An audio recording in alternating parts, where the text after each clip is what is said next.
From Cabernet to Monet, they're here to slay the art history babes.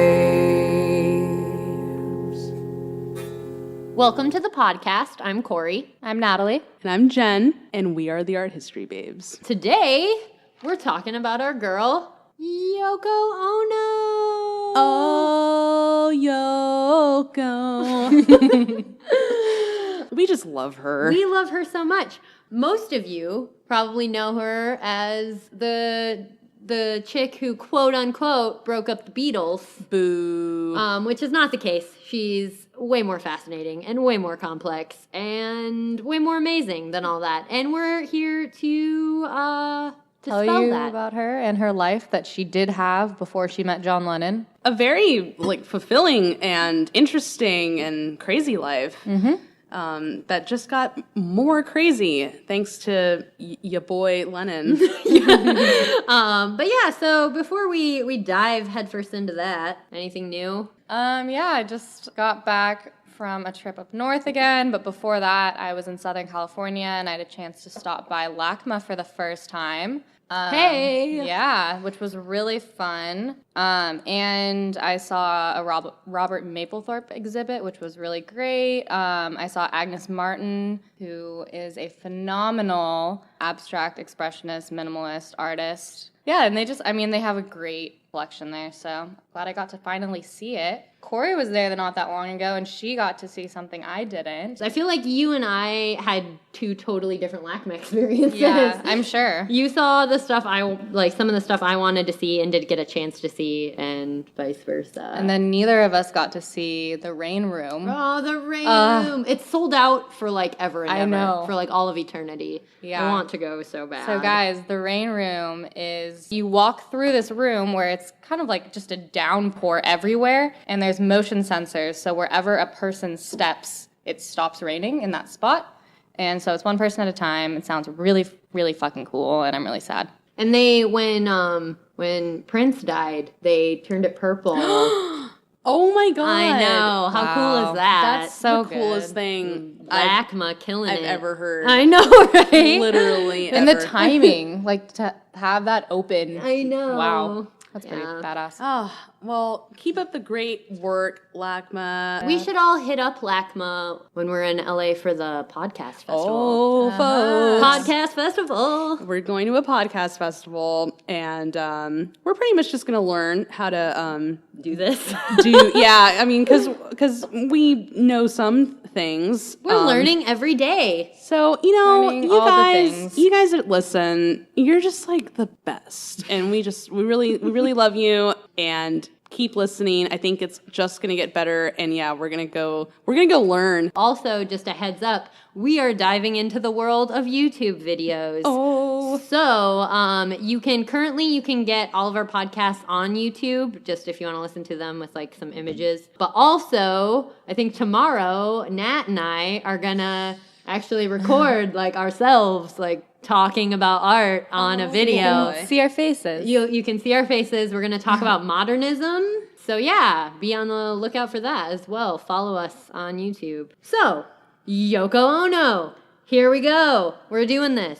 So, Yoko Ono was born in Tokyo, Japan in 1933.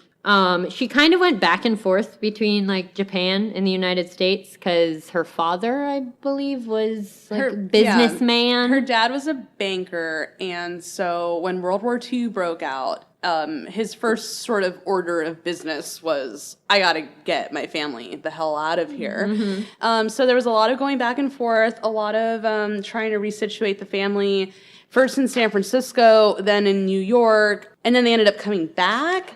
And there was a period of time where Yoko doesn't remember where her dad was. They thought he was in a prisoner of war camp in Vietnam. And he was not, apparently. Apparently he was still in the United States, and they just didn't know.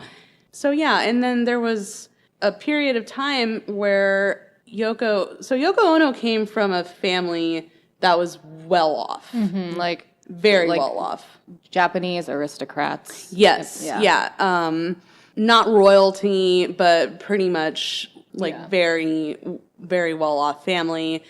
And then they became entirely destitute during the war and had to barter their goods for food and had to basically care for themselves. And Yoko Ono has told many of these stories during interviews. There's evidence of her family having gone hungry. Things like that were very important and formed her, what she calls her aggressive personality. So I heard an formative years. interview where she talks a lot about how her mom wanted to raise her to be like a very independent woman too, even despite their family starting out wealthy before World War II. But her mom still saw the value in teaching her to be a strong and independent, not to use a cliche, but woman. And yeah, I think you can see that in the way that a lot of people try to perceive her as cold, and it's not, in fact, like that. And I think people are starting to accept her more now that she's like 80, and it's been a long time since the Beatles broke finally. up. She's paid her dues. Yeah. Speaking of the Beatles breaking up, we'll just kind of dive into that quick. So, as we mentioned, you might be the most familiar with Yoko Ono as the wife of John Lennon. And this has been a very important kind of factor in just the defining of Yoko Ono, the image of her in the public eye. But she's so much more than all of that. She's an incredibly influential and talented artist as well. And a lot of people, unfortunately, just don't know about her work.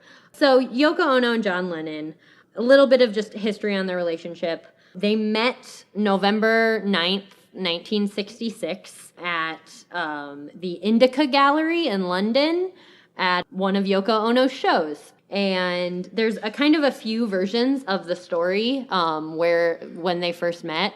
But it was Yoko Ono had this show at this somewhat avant-garde gallery. It was happening. It was, yeah. And John Lennon was doing like a private viewing. Neither one of them really knew who the other was. Like Yoko Ono didn't really know who John Lennon was, and John Lennon didn't know who Yoko Ono was.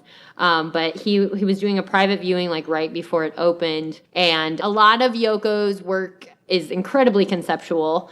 And John Lennon didn't have the best opinion of conceptual art. He found a lot of it to be kind of negative or like nihilistic. But as the story goes, a few different things happened. Apparently, he went to this exhibit. He saw there was one piece that was a apple on a pedestal, and it was selling for, what was it, 200 quid. No idea how much money that is. I don't know either. Couldn't We tell you. didn't look it up. Yeah, We're just gonna but come out. too much for an apple. It was an apple, you know? And so, like, apparently John Lennon both was frustrated by this, but also thought it was really funny. Like, he appreciated the kind of humor in Ono's work. And then there was another piece where there's like a ladder that you climb, and he climbed up the ladder, and once you get to the top, he saw the word yes. And this kind of was apparently a big moment for John Lennon because he had this opinion of like conceptual art being so negative, and it really, what was his exact words? It was nice to see. He was very relieved that it was positive and that it didn't say like no or fuck you, to use his words. And so the fact that it was affirmative message made him want to stay and made him want to see the rest of the show. And, you know, he did some clever John Lennon stuff, like, you know, there was, where was the nails? There was something for him to... it was nails that it was supposed to be for like the audience. They hammer in a nail. Yeah, to hammer in a nail. And I think it was called Hammer Piece, Probably. actually. And you had to pay a certain amount of money to hammer in a nail. And so he didn't want to pay the money. So he said, well, how about I give you imaginary money and I can hammer in an imaginary nail. I think what happened was it didn't cost money to hammer in the nail, but he wanted to do it before the show opened. And she wanted it to stay pristine for the opening. Yes. She wanted it to stay pristine for the audience, and he wanted to hammer in a nail, and she asked him for money to do it. And right. Then he goes, I will give you an imaginary $5 if I can hammer in an imaginary nail. Right. So basically, John Lennon shows up to the Indica Gallery to fluster Yoko Ono, who is like, who is this man? And Yoko claims, and I believe her, that she had no conception of who the Beatles even were. Mm-hmm. That she didn't know how famous they were. She just, met this guy. And context, she's 8 years older than him.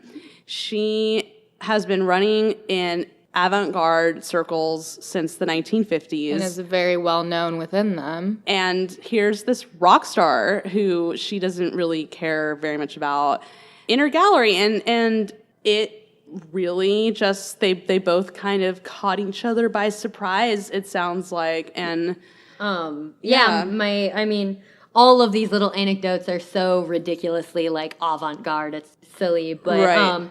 But the best one, and this one I heard from, it's in an interview with Yoko herself, and I think I read it as a quote from, I read it in a quote from John Lennon as well, was the actual moment when they met in this gallery space. So obviously it was a private encounter, so they were probably interacting a lot, but the moment when they like actually met, apparently the owner of the gallery was trying to get Yoko Ono to go talk to John Lennon because he's this millionaire rock star.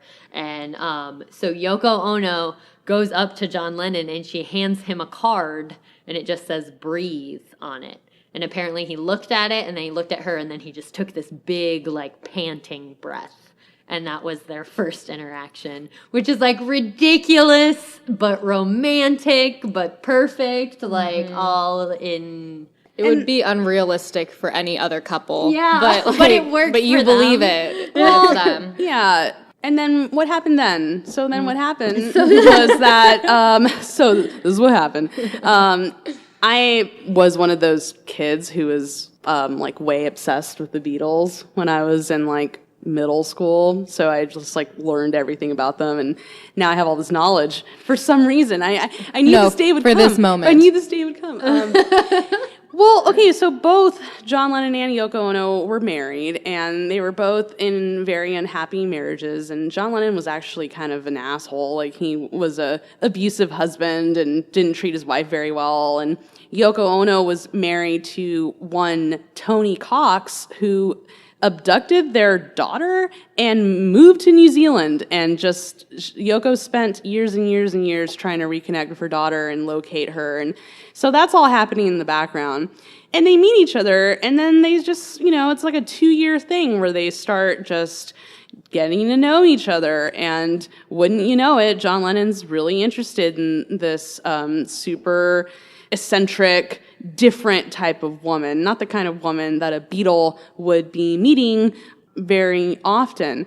Also, 1966, that was around the time the Beatles stopped touring and decided to just start taking copious amounts of LSD. For real. A lot of LSD. And John Lennon in particular was an LSD champion. Yeah, there were people that were like legitimately concerned he was going to fry his brain. He took it every single day for a number That's a lot of acid. For some years. That's a lot of acid. So it's not too far-fetched to assume that he became super interested in everything that was going on in the avant-garde. He also went to an art college when he was still in Liverpool. So there's a lot of reasons, I think, why they ended up together. And the whole idea that Yoko Ono broke up the Beatles is just so stupid. Because, you need to really understand, like, the Beatles were these 4 guys that started hanging out when they were teenagers. And then they got super famous. And then they spent the majority of, like, 5 or 6 years confined to hotel rooms because they were constantly on tour or recording or couldn't go out onto the street because they would get mauled by young women.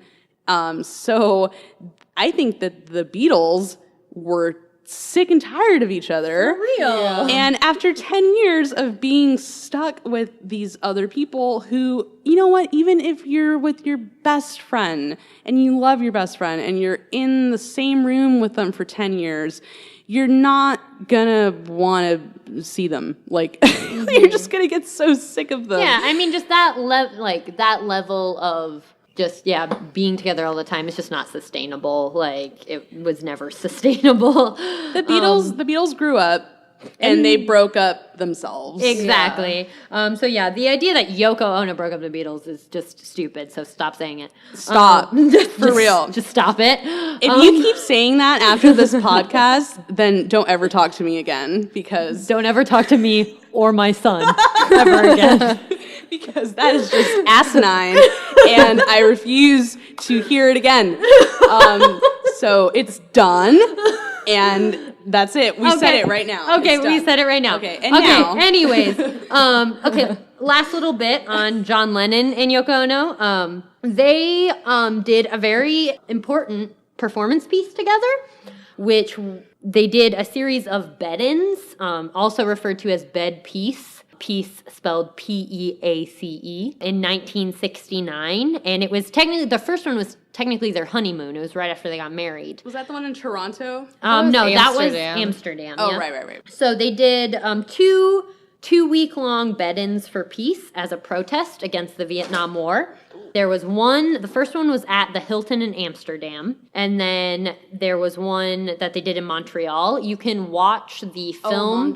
Montreal. You can watch the film of Bed Peace in Montreal on YouTube. The whole thing's there. I would recommend it. It's really interesting. Mm-hmm. The second, interesting little tidbit, the second one, the Bed Peace in Montreal, was actually supposed to be in New York, but John was not allowed in the U.S. at this time because of a weed conviction in 1968. So they went to Montreal instead. Oh, that kooky Beatle.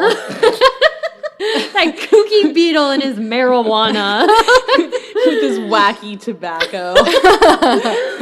But anyway, so they did this sit-in protest in which they stayed in a bed in a hotel room, and it was kind of a doors open, letting people come in, letting a film crew come in, letting different journalists come in. There are scenes in which it's kind of just like they invited their friends over, like Timothy Leary was there, Allen Ginsberg was there. So like Tim Leary, he was just there dropping off some stuff.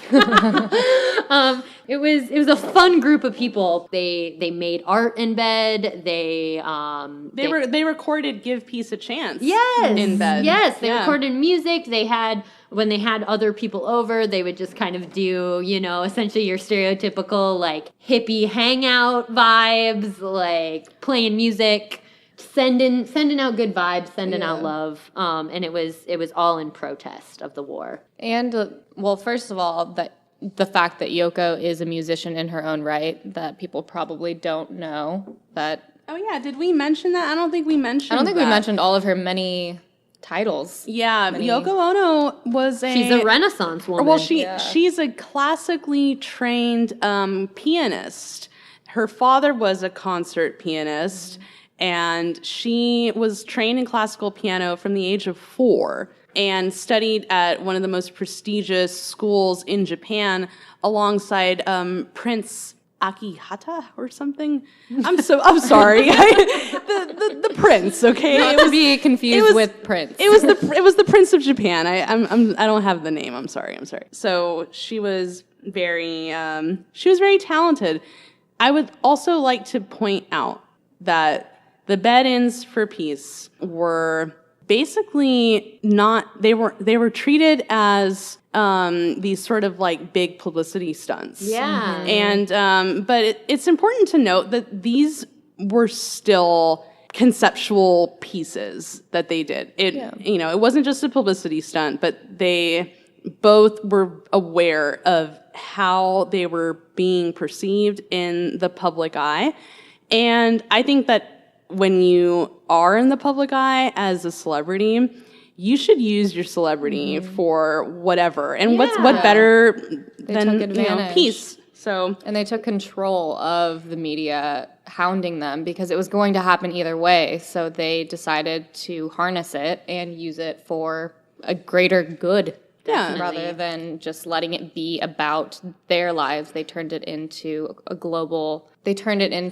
drawing attention to a global issue and trying to make a change. Yoko, though, I heard her speak in an interview recently where she kind of says that looking back, she feels like it was a little bit silly that they thought that people would be that interested in them, but they were. Well, you know what? People thought they were going to go into that hotel room and they were going to be like having sex. Mm-hmm. Like there's been people thought like this is going to be a sex thing. Yeah. And it wasn't a sex thing. If there was anything insidious behind it, not that sex is insidious. I mean, there was definitely, I know in the piece there was a sexual element to it, but more in like the love sense. Like they were trying to spread like the idea that like sex is an expression of love. Yeah, you didn't walk into the room and see them having sex. Like that wasn't the idea, but they were kind of pushing this platform that like we should all be hanging out and playing music and making art and having sex, making love, like all positive things. Yeah. It also, and this is not to speak negatively on either John or Yoko, but they both had kind of a nasty heroin problem at the time. I didn't know that. They did. They both were really hooked on heroin, and they went clean in the early 70s, and that was like a really, they started eating this like macrobiotic diet or something. She claims they never injected too, right. Which they didn't. And she said they both had a fear of needles, which she thinks saved them ultimately. Yeah, and so they were hooked on heroin, and I think that if you're hooked on heroin, sitting in bed for 2 weeks is not that hard. So, I'm sorry. That sounds so mean, but yeah, I feel like we should put that out there that was also a factor. Yeah. Anyway. So yeah, that's Bed Peace, or also known as the Bed-Ins. Let's kind of move away from Mr. Lennon into Yoko Ono's work. Let's start with her I think, biggest work or most well-known work, which is 1964's Cut Piece. Cut Piece, if you're not familiar with it, is one of the most important performance works to ever have happened. It essentially, once again, you can watch excerpts of it on YouTube, but it essentially consists of Yoko Ono sitting in a room and allowing the audience to cut away at her clothes with scissors. Totally like unscripted, just her sitting there and letting the artwork develop as it will. So kind of you have this shift of audience member to artist. Yeah. Which is, I mean, it's been done more and more over time, but this was 1964. This was kind of cutting edge. Yeah, this was super cutting edge. This was one of the first times this kind of thing happened. Cutting edge. Get it? So taking the audience members who are generally in art, the passive member of the interaction, they're looking at the art, and making them active in letting the artist become the passive one, sitting there and basically being at the mercy of these viewers who are literally cutting away pieces of her clothing. And not only that, but it's kind of touching on this like violence. I mean, there's kind of an inherent violence to do with scissors and cutting and stripping someone down and exposing her. So then you get this violence kind of juxtaposed with this vulnerability that she's offering up. There's a lot of layers going on. For real. It says interesting things about voyeurism, too. Because typically, like, looking at art is such a voyeuristic act. But now you're becoming active in the artwork, but you're still a voyeur. Yeah, because while there's one pair of scissors. So the scissors she's up there fully clothed with the scissors next to her. And then the participants start coming up one at a time. So while that one person's up there, there's still the rest of the audience kind of watching them. So it's this really interesting kind of exchange that starts happening. Yeah. Cut Piece was performed at least on 6 different occasions by Yoko Ono. It's been performed by other people as well. Yoko Ono was active not necessarily a part of, but was active within a group which became known as Fluxus. Now, Fluxus was a group that was operating throughout the 1960s and really got its start through a series of concerts that took place at Yoko Ono's Chambers Street loft in New York City. So Yoko Ono lived in New York City, and she met John Cage, who is a experimental composer, artist, and also Lamont Young. So these were composers, and these people were not, they didn't confine themselves to one medium. So they composed music, but they saw their work as essentially a like multimedia style. They were multimedia artists, if we want to simplify it. So they believed in like total art, so something that really arrests the senses. Yoko Ono met John Cage actually at a lecture at a university in New York City, and then they became good friends, and they started this series of concerts at Yoko's apartment, and these concerts became the seminal events that launched the Fluxus group, which Fluxus referring to something that's constantly in flux, constantly changing. So that's a little bit of background. And the thing about Fluxus that's interesting is that it embraced this idea of chance. So anyway, they hosted these events. They called them happenings because it's the 1960s, baby, and stuff is happening. And so it's within this environment that Yoko Ono started making these pieces, as most of her work is referred to. And the great thing about these Fluxus events is that they tended to focus on these sort of like single gesture actions. So in the case of Cut Piece, the gesture is to come up on stage and cut off a piece of Yoko's clothing and take it with you. And so because of this, many are easily expressed as written performance instructions. Mm-hmm. So that's how Cut Piece exists. Cut Piece is an instructional piece. And I don't know which cut piece she decided to kind of change it a little bit, but later on in performing it, she did the thing where she asked people to cut a piece no smaller than no bigger than a Post-it note, right? Really? Does anyone remember this? And then she asked them to send it to someone they love. Ooh. Yeah. I don't remember that. Was like that. a later kind of addition. That's cool. Or a later change that she made to the performance. But it's a really sweet sentiment. And it's interesting. Turning it into like kind of a gifting instruction. Yeah, I would love to send a piece of Yoko Ono's clothing to someone I love. Right? Like, that'd be the best love letter Or to ever. receive a I piece know, of Yoko's exactly. clothing from someone who loves you. Like, I would come on. freak out. If you're trying to win my heart, send me a piece of Yoko Ono's clothing.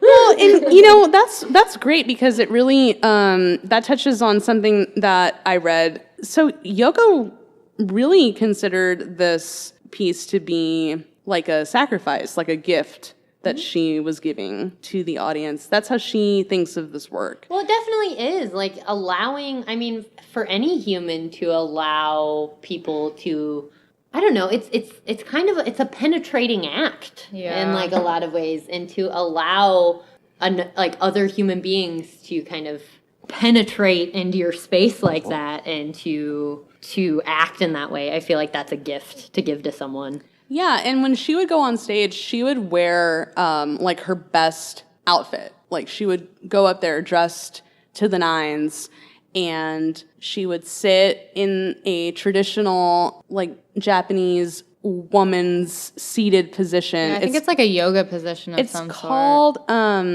probably didn't originate as a yoga position, but I think it is. There's a Is it called the Yoko Ono? No, there's a traditional name to the way that she's sitting, but the point of it is that it's a very like ritualistic act, and her going up there and giving this sort of like gift to the audience, which is cutting off her piece of her clothing, it's like what she chooses to give the audience. And something that needs to be mentioned is that the world of the Fluxus avant-garde was by no means a equal playing ground for men and women. There were several Fluxus artists and many women, and the women were essentially expected to like play ball in a man's court, and it wasn't really a feminist-friendly space. Most of the avant-garde after World War II was in some ways shifted towards a more global perspective, but even then it was still heavily informed by Western patriarchal society. Patriarchy. Ugh. Oh, the patriarchy. And you can't escape it. I mean, it's just everywhere, and it especially was around this time, which is the mid to late 1960s. Many what you would consider like proto-feminist movements and thoughts were sort of circulating, and many want to brand Yoko Ono, and especially Cut Piece, as a proto-feminist work. And they want to brand Yoko Ono as a feminist, which is fine, considering, this work was performed by a woman of color who historically gets the worst part of society. Yeah, I was just telling you this. I actually, in this documentary I watched called The Real Yoko Ono, made in 2001. It's actually, I've seen that. I've seen that. Yoko Ono's in it, so that makes it pretty good, but it's actually more of a documentary about Yoko and John Lennon, to be honest. It's not really that much about like Yoko Ono's work or anything. And they interview Yoko Ono and John Lennon's son, Sean Lennon, and he has a quote where he's talking about how he doesn't think that Yoko Ono would have gotten like the backlash that she did had she been a blonde woman. Mm-hmm. And I think that's like probably 100% on point, unfortunately. Yeah, you can't deny the racism in effect when it comes to people hating on Yoko. Yeah, especially if you look at like contemporary media coverage on the breaking up of the Beatles and of John's divorce and the very public sort of courtship of John and Yoko. Most of the media coverage is painfully racist. It's they called her the Dragon Lady. They called her like yellow, just like horrible things to say. And they called her just flat out ugly, which is, who says that? That's so. It is just not even remotely true. It's not even true. Yeah. Like, She's a very beautiful person. Beautiful woman. If I could look like Yoko Ono, like if I live to be 83 years old and I can look like Yoko Ono, I would just be ecstatic. In 1973 or 4, mid-70s, John and Yoko split up. She just was like tired of him. Honestly, that's really what happened. She was exhausted.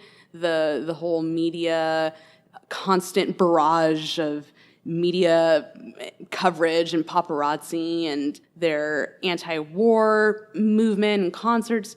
She was just exhausted. And honestly, John Lennon was obsessed with her. He was obsessed with her. He wouldn't even let her go to the bathroom by herself. Like, he had some attachment issues with her. She represented something for him that goes beyond the typical romantic relationship. She's the original manic pixie dream girl. Yeah. She ended up sending him away. Just said, you know what? Just go, take our assistant, and get out of here. And so he did. And he had what he referred to as his long weekend. And he was gone for 18 months. That's what he called it? He called it the long weekend. Or no, the lost weekend. I'm sorry, the lost weekend, where he just partied. He partied for like a year and a half. And he was with another woman that like Yoko set him up with. That was the assistant. Yeah. one May Pang. Yes. And, so she, the point is that she had no trouble with men. And I really hate this idea that she was like this, I don't know, that she was somehow chasing after John Lennon, like the ultimate groupie. And that's just so wrong. On that note, I think we should take a quick break. Here to slay the art history babes. And we're back. And we switched out Ginny for Natalie. No, Natalie for Ginny. Did we? Hey, it's me. It's Nat. No, I'm just kidding. It's Ginny. So Ginny's here to clarify. Oh my goodness. We're the same person. Did you ever notice how the two of them were never in a room at the same time? I know. Oh man. Anyways, we're talking about Yoko Ono. We just kind of finished up on Cut Piece, her kind of most seminal work, and now we're going to talk about some of her other work, some of the other stuff she was into. So yeah, Yoko Ono. After the Beatles broke up, after a period of relative domestic bliss with John Lennon. They took a big break out of their career, and during that time, Yoko got really involved in just kind of managing John's career, and she really put her own career on the back burner. And around that time, she also ended up getting into the occult. It's interesting for us because we're very fascinated by these kinds of sort of esoteric themes and topics, and we like witchy shit. we do, we really do, and Yoko Ono is still a big proponent of of numerology and tarot readings, and I'm getting my tarot cards read on tomorrow. Oh, that's so exciting! Lucky. Take me with you. I want to get my tarot cards read. I love that kind of shit. It's really great, and so that actually is interesting because it's kind of like one more thing that puts Yoko Ono in this strange sort of position where she becomes even more polarizing of a figure. For sure. Some people have cited her sort of like occult leanings as more reason to be afraid of her. Yeah, people are afraid of Yoko Ono. It's interesting, and what I love is that sometime around 2007, Yoko Ono released an album called "Yes, I'm a Witch." And the album is a remix album that is inspired by a 1974 song that she featured on one of her own albums called A Story. And the song is called Yes, I'm a Witch. Yoko Ono did very much enjoy recording music, and she still does, actually. And so we really enjoy that she kind of has these little witchy leanings, because where we often talk about our little group here as a coven of sorts, and Yoko, you are in our coven, honorary coven member. I really love it. Yeah. So some of her other notable works. In 1964, she published Grapefruit, which was kind of a conceptual art piece, and it was also a book. This term grapefruit was actually used in a lot of her work. It first appeared when she wrote a story for the newspaper while she was at Sarah Lawrence College, entitled Grapefruit in a World of Park. And in this story, the grapefruit, it kind of serves as a metaphor for her own hybridity, her own cultural hybridity. So grapefruit has just been a very important word, symbol to her. In Grapefruit, published in 1964, it consisted of a series of these instruction pieces, which, as we mentioned before, a lot of her work is very instructional. It allows the audience a chance to kind of become the artist as well. Just a couple of them. Let's see. One of them says, "Let people copy or photograph your paintings. Destroy the originals." My favorite one is entitled "Tuna Fish Sandwich Piece." And it says, "Imagine 1,000 suns in the sky at the same time. Let them shine for 1 hour. Then let them gradually melt into the sky. Make one tuna fish sandwich and eat." Spring of 1964. So yeah, that one's, I know, it's my favorite just because the grand scale of the imagery and how like existential and intense this idea of like suns melting into the sky, and then it just like ends on something so mundane as making a tuna fish sandwich. Can I read one? I have a little tiny one, a little baby one that I really enjoy. From the spring of 1960, it's titled "Blood Peace." "Use your blood to paint. Keep painting until you faint. Keep painting until you die." I like it, That's intense right there. It's a good one. It is. I dig it for sure. It's just, check out Grapefruit. It's full of this amazing little stuff. It'll just make you think. For sure. If nothing else, I don't know, if you follow Yoko Ono's, and like if you're bored one day, just like pull out one of Yoko Ono's instructional pieces. I'm sure it'll lead to interesting activities. Another one of her works, she got into experimental film in the 60s. One of these films was entitled Four, also known as Number Four, also known as Bottoms.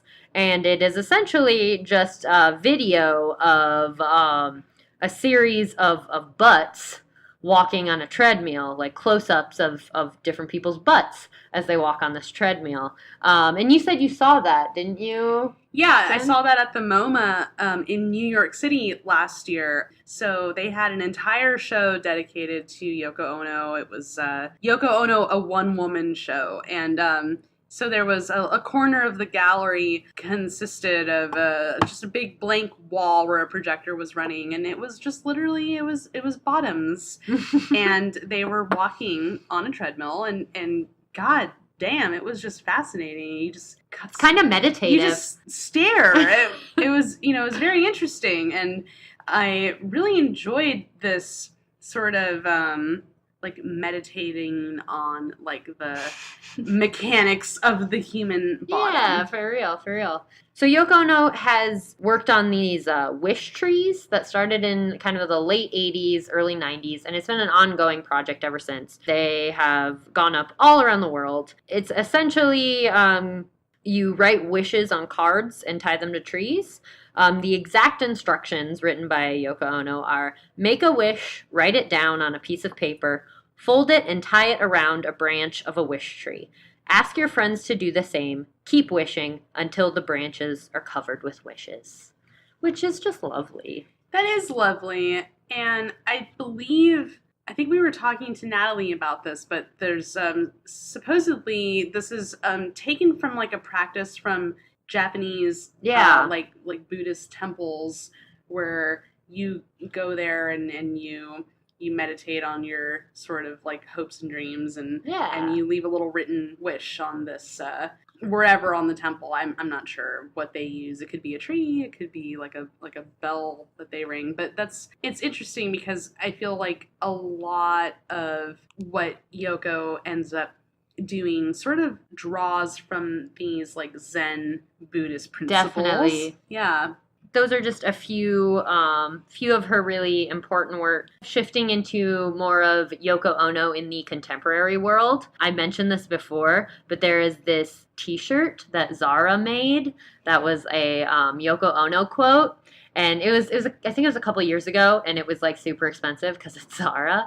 But and I want it so bad, but I can only find knockoffs. But I'm still probably gonna buy it anyways. It's literally a shirt, t-shirt. It's a t-shirt. It's a white t-shirt, and in like little tiny letters, like right in the center, it says, this Yoko Ono quote, it says, "Art is a way of survival, Yoko Ono," which is like one of my favorite quotes. I think it's so perfect and something I want to wear around on my body all the time.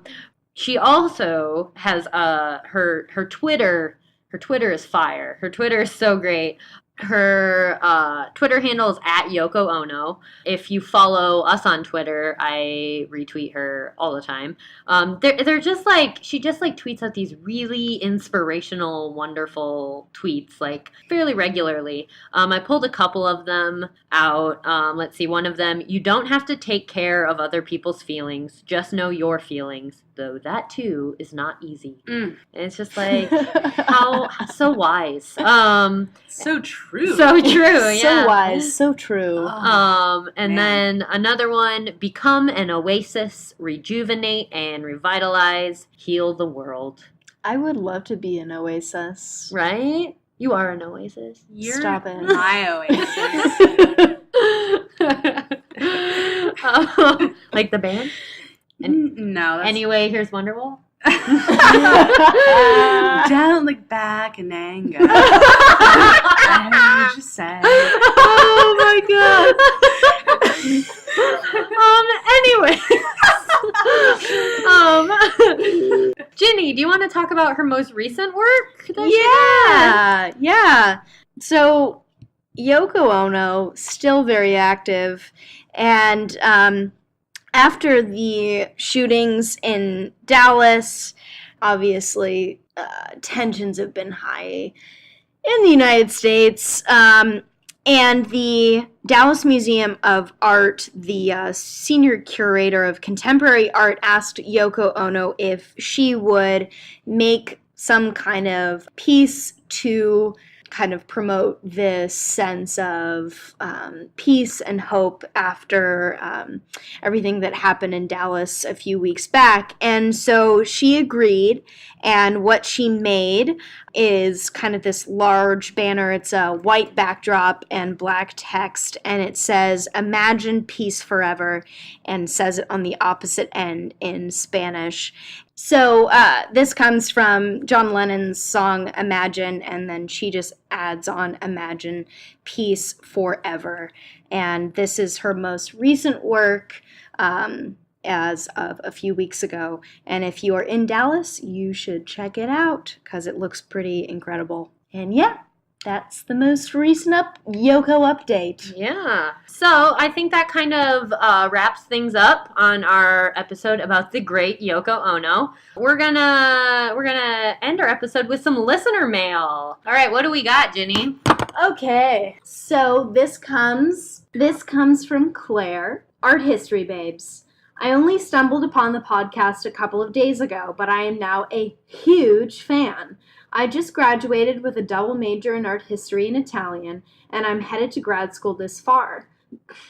I'm sorry, I'm mispronouncing everything tonight. This fall. Your podcast encompasses some of my favorite things about art history. You make it interesting, not stuffy, relatable, and relevant. Aww. You often use a feminist lens, and you guys also just seem like a ton of fun. Thank you. Thanks, Claire. It's so nice. Oh, Claire, you know what? We are a ton of fun, so I would love to hang out one day. Yeah, come have fun with us whenever you want. Hit us up. We'd love to have you on our show. Come to Cali, baby. Oh, God. And Claire wraps up by saying that if we have any advice on the first year of grad school, even if it's just a couple of tips, she would love to hear. And keep up the good work. You guys are so awesome. Best of luck, Claire. Claire, That you're is so awesome. Sweet. Yeah, So sweet. awesome. God. So, grad school advice. I would say the best advice that I could give you would be to really make sure you're taking care of yourself. Obviously, make sure. I would suggest just making sure that you find a good support group, whether it's in your program or outside of your program. Just try and find people that, those people that you can go get drinks with, you can let off steam with, you just have as your support system, when things get tough. The four of us got super lucky in finding each other, right off the bat. 2 weeks in, and we were just like, wow, we are going to be best friends. Yeah, I remember Corey and I made eye contact at the orientation. This sounds romantic. It kind of was. And I just saw her and I was like, we're going to be friends. And then we met everybody else and everyone was just so cool. And that's amazing. I think that we got crazy lucky. We did, because I hear a lot of stories. I think we all hear a lot of stories about how isolating grad school can be for a lot of people. And so I think it's important to be proactive in some way and make sure you're not isolating yourself. Like I said, it might be in your program, it might be outside of your program. Just find that support system that's going to be there for you. And I would also suggest don't sweat the small stuff. Really, don't sweat the big stuff either. When things get really tough, you can do it. It's going to be fine. I promise it's going to be fine. Yeah, that's kind of our mantra at the end of the quarter. Yeah, we're just I don't know how I'm going to get all of this done. And it's I'm on page 5 of a 25-page paper, and I just don't know how it's going to get done. And we're you'll get it done. And I'm usually crying, and everything's falling apart. And Ginny and Natalie and Corey are like, girl, it's going to get done. You're going to do it. And we tell that to each other. And all the time. And it gets done. It all gets done. We always finish, and it's always really good. Yeah. And everything is fine. Yeah. Yeah. Geez. Okay, let me think. A big piece of advice. Don't get wrapped up in getting competitive. Yeah. That is so stupid. It's just, it is not worth it. Yeah. There's no real reason to it ever serves do no that. purpose. It serves no purpose. You're honestly, if you start to get competitive with someone, let's say that somebody is doing exactly what you're doing, right? And you're like, what the hell? Make it a collaborative effort. Be friends, share resources. And I know that this really goes against what we're taught. I think that in a capitalist society, we're kind of taught to fucking capitalism. fend for ourselves. God damn it. And honestly, I had a conversation with one of our professors who said it's really amazing to see how great all of you get along, because that's not what it was like when I was in grad school. Yeah. And I think that that's really sad, and I really hope that your experience is not that way. Don't get caught up in being competitive. You just work on your shit and be a friend. And when you don't get caught up in being competitive, sometimes you do really cool things like create a podcast with your cohort. So it's pretty exciting. Yeah, and what else? You got anything, Jen? Yeah.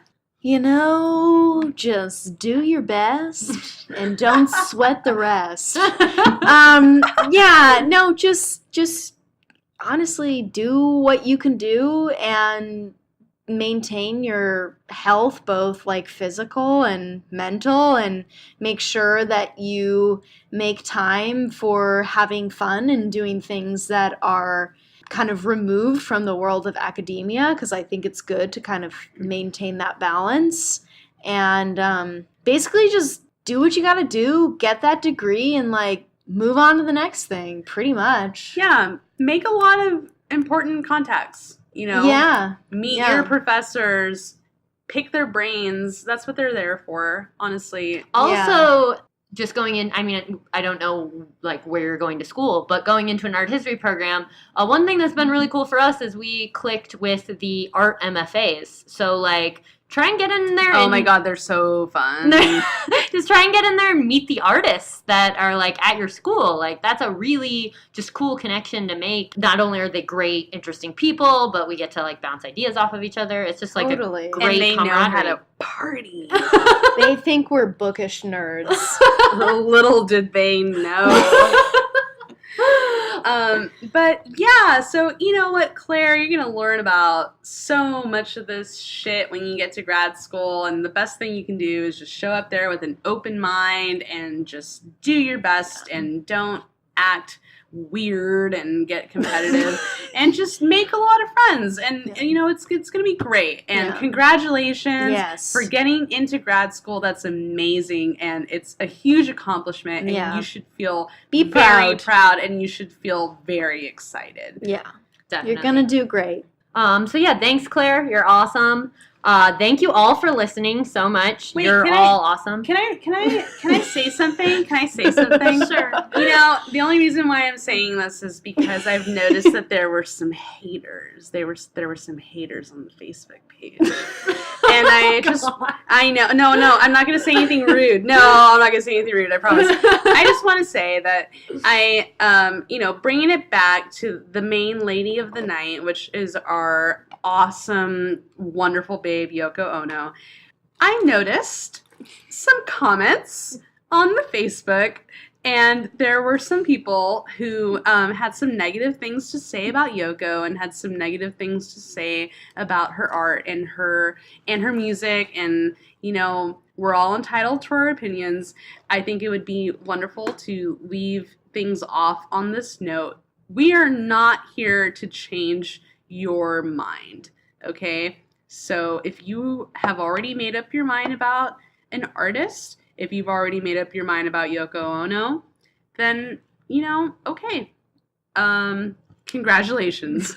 And we are not going to try to persuade you to feel differently. And I felt like I wanted to say something about this because I noticed the comments and I didn't respond because, you know, what am I going to say? If you already think that she is this or that, then that's up to you. Okay? Honestly, I think that's like, that is an important thing to bring up. I would say, like, we encourage you to disagree with us, but just do it in like in a way that facilitates conversation. Like if there's something about this episode that you found particularly interesting or compelling or that you maybe disagree with, write us an email. A not rude email, of course. Write us an email and be like, hey, I think this about this, and we would love to keep the conversation going. That's totally doable. Say, like, here's why, and this is why I think this way, and I think that we could have a meaningful conversation, but yeah, so if you have... At the end of the day, we're just some gals talking about art and hanging out. Exactly. So, I mean, we just... I think the entire goal of this podcast is to open up conversation about taboo topics or interesting topics. So, yeah, if you do have any thoughts or questions, email us at arthistorybabes@gmail.com. You can find us on Facebook. You can find us on Twitter at arthistorybabes. You can find us on Instagram at arthistorybabespodcast. Check out our website, arthistorybabes.com. It's got everything on it. But thank you so much for listening. You all are so great and so awesome, and we're so excited to have you listening to us talk about art. Thanks, and we'll see you next week. have a good time. From California